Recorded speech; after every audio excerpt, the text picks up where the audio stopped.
We all know that water is vitally important for our survival. But did you know that some people have died from drinking too much water? Some things that are good for us can become bad or even deadly if we have too much. Balance should be considered in all areas of our lives, from what we eat, to our amount of sleep, to how much exercise we get, and getting enough fresh air and sunlight. The purpose of balance is to make sure that our minds and our bodies are in good health and running properly. So if we choose to use substances or devices that affect our brain from working the way God designed it, then we aren't using balance in our lives effectively. Some things don't even need to be placed on the balance. Personally, I don't think drugs and alcohol need to be in my life at all. These substances alter our frontal lobe, making us unable to make good decisions, and even in frequent small amounts could cause permanent damage to the brain.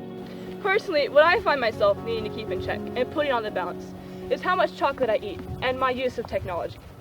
Now, something you may not think about is how things like video games and movies affect our brain.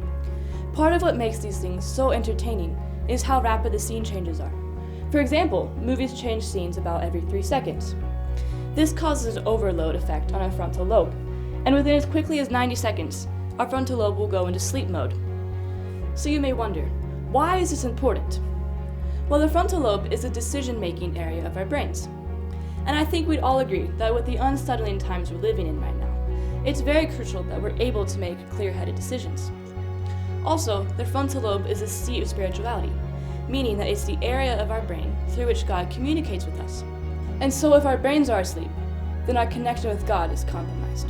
We all have things in our lives that may be out of balance or that need to go entirely.